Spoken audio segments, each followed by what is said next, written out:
संगम नगरी प्रयागराज में छठे चरण में 25 को मतदान होगा। ऐसे में सभी राजनीतिक और गैर राजनीतिक पार्टियों से जुड़े प्रत्याशी अपना नामांकन कर रहे हैं। नामांकन के आखिरी दिन पीडीएम के बैनर तले फूलपुर लोकसभा सीट से महिमा पटेल और इलाहाबाद लोकसभा सीट से हंसराज फूल ने नामांकन किया। नामांकन के दौरान अपना दल कबीराबादी की पल्लवी पटेल भी मौजूद रहीं।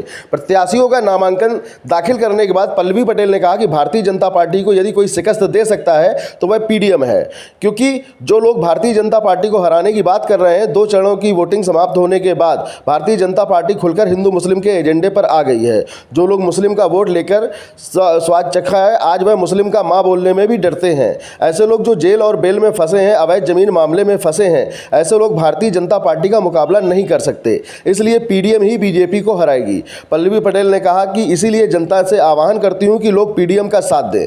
पल्लवी पटेल ने कहा कि भारतीय जनता पार्टी के 10 साल के कार्यकाल को जनता देख चुकी है। जुमलेबाजी की सरकार रही है। बीजेपी सरकार द्वारा लाई गई योजनाएं जमीन पर दिखाई नहीं देती है। इसलिए जनता बदलाव चाहती है और बदलाव की ओर अग्रसर है। इसीलिए जहां जहां पीडीएम के प्रत्याशी खड़े हैं, वहां पर जनता साथ भी देगी। भारतीय जनता पार्टी के 10 साल के कार्यकाल से जनता निराश है।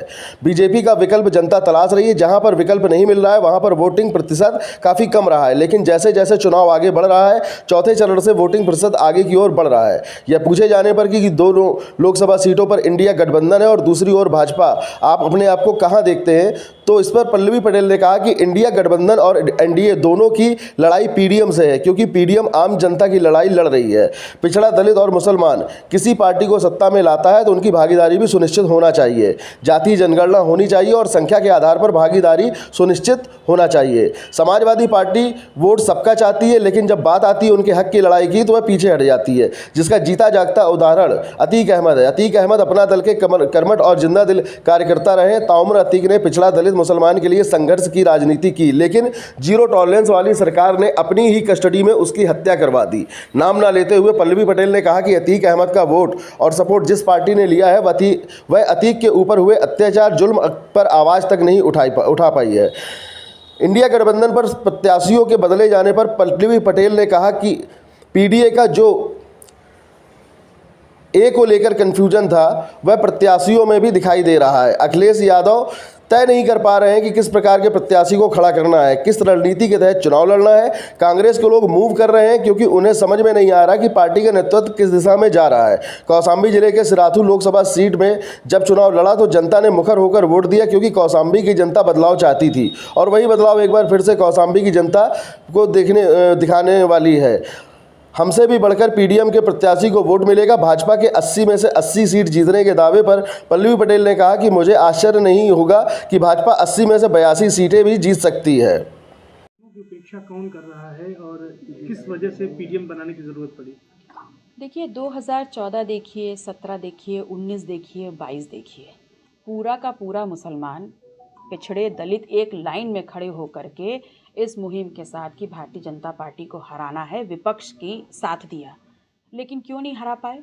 इसलिए नहीं हरा पाए कि इसका उदाहरण आपको इतिहास में मिल जाता है कि सिराजुद्दौला की जो 18,000 वाली सेना थी, वो 150 ब्रिटिश सेना से हार गई। और इसलिए हार गई 350 सैनिकों से, क्योंकि वहाँ पर उनका जो सेनापति था मीर जाफ़र, उसने सौदा कर लिया 18,000 सैनिकों का और बिना लड़े वो हार गई सेना। ऐसे ही यहाँ पर हो रहा है कि पूरी सेना तैयार है, पिछड़ा, दलित, मुसलमान 14, 17, 19, 22 में खड़े होकर के आपको वोट दे रहा है, लेकिन तब भी आप बीजेपी को नहीं हरा पा रहे, क्योंकि जो ऊपर मीर जाफ़र बैठा है वही नहीं चाह रहा है कि सत्ता परिवर्तन हो। मीर जाफ़र कौन है? मुझे लगता है कि आप इतने समझदार हैं कि आपको समझ में आ रहा है कि मीर जाफ़र कौन है। लाल टोपी वाले कौन? सवाल किसी भी टोपी को देख लीजिए, जो भारतीय जनता पार्टी को हराने की कोशिश कर रहे हैं और कह रहे हैं कि हम हराएंगे, लेकिन मैं पुख्ता तौर पे कह सकती हूँ कि ये जेल और बेल वाले लोग कभी बीजेपी को नहीं हरा सकते। अगर बीजेपी को कोई हरा सकता है तो वो आम आदमी ही हरा सकता है, जो ईमानदार है और 2 जून की रोटी कमा रहा है और जिसको एहसास है इस बात का कि कैसे उसके हक और हुकूक को छीना जा रहा है। तो मुसलमानों की बात करने से क्यों अखिलेश जी पीछे हटते हैं, क्यों बात नहीं करते? देखिए, वो कंफ्यूज्ड है। उन्होंने पीडीए बनाया, कभी उसको अल्पसंख्यक कहते हैं, कभी उसको आधी आबादी कहते हैं, कभी उसको अगड़ा कहते हैं, कभी ऑल कहते हैं। तो ये ए का जो कन्फ्यूजन है, उसको हटा करके ही हमने पीडीएम बनाया। और 100% शुद्धता के साथ और इस संकल्प के साथ कि पिछड़ा दलित मुसलमान का नाम लेंगे और उन्हीं की बात करेंगे और उन्हीं के हक और अधिकार छीने जा रहे हैं, तो जब तक उनके हक और अधिकार मिलने जाते ये लड़ाई निरंतर लड़ेंगे।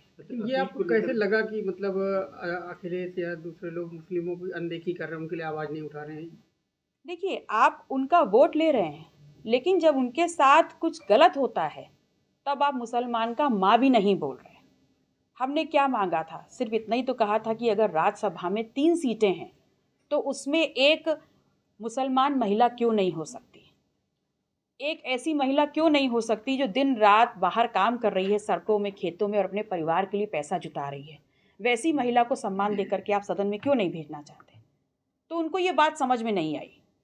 उनको ये समझ में आया कि ऐसी महिला को सम्मान देना उचित नहीं है, और दूसरी तरफ एक ऐसे व्यक्ति को सम्मान देते हैं जिसने पिछड़ों का 30 स्तरीय आरक्षण को लागू नहीं होने दिया, और उन्हीं पिछड़ों का वोट लेकर के आप ऐसे किसी व्यक्ति को नामित करते हैं और राज्यसभा सदस्य बनाना चाहते हैं।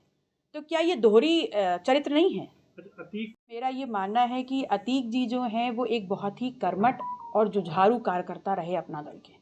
बहुत पुराना संबंध रहा, और उन्होंने ताउम्र जनप्रतिनिधि थे या नहीं थे, ताउम्र पिछड़े दलितों मुसलमानों के लिए संघर्ष किया, और ज़ीरो टॉलरेंस वाली इस सरकार में उन्हें पुलिस कस्टडी में बेदर्दी से उनकी हत्या कर दी जाती है, और वो लोग जो मुसलमानों की रहनुमाई करने का दावा करते हैं उनके मुंह से एक शब्द नहीं निकलता है।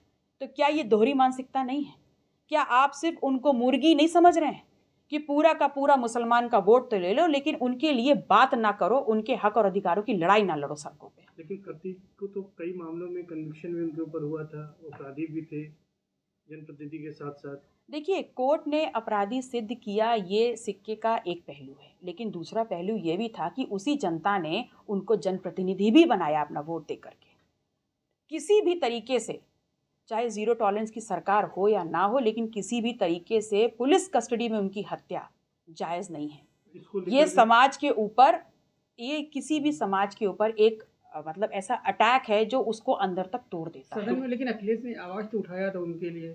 देखिए, अतीक जी के लिए सदन में जब आवाज़ उठी उस वक्त अतीक जी पुलिस कस्टडी में थे, लेकिन उनकी डेथ के बाद, उनके इस ज़ीरो टॉलरेंस की सरकार की जो कस्टडी में जो अटैक हुआ, उसके बाद मुसलमानों के वोट का क्लेम करने वाले किसी भी नेता ने कुछ भी इस बारे में नहीं कहा, ना सदन के बाहर, ना सदन के अंदर, ना सड़कों पर। यानी मौत के बाद किनारा कर लिया। बिल्कुल किनारा कर लिया। आप इसको लेकर भी जनता के बीच जाएंगी जो पार्टियों ने किया अतीक के साथ? देखिए, मैं ये मानती हूँ कि ये न्यायपालिका का काम था, लेकिन जिस प्रकार से पुलिस कस्टडी में उनकी हत्या हुई, ये नहीं होनी चाहिए थी। इससे पूरा एक बड़ा समाज आहत हुआ है, और हर वो व्यक्ति जो ऐसी राजनीति कर रहा है उसको जवाब देना होगा इस बात का। और जनता भी ऐसे ही एक विकल्प की तलाश कर रही है जहां वो अपनी ताकत का इस्तेमाल करके इनको जड़ से उखाड़ने का काम कर सके। जो लोग इससे आहत हैं, क्या उनको अपनी तरफ अपनी पार्टी से जोड़ने के लिए कुछ प्रयास करेंगे, या उनका वोट हासिल करने के लिए क्या करेंगे? देखिए, जो आहत हैं, मैं उनसे सिर्फ इतना अपील करूंगी कि आप देख रहे हैं कि आपके हक, हुकूक और अधिकारों को लूटा जा रहा है, तो आप एक नए विकल्प को तलाशिए। सिर्फ दरी बिछाने का काम मत करिए, और सिर्फ किसी के लिए वोट बैंक बन के मत रह जाइए। आपके भविष्य का सवाल है, लड़िए, सामने खड़े होइए।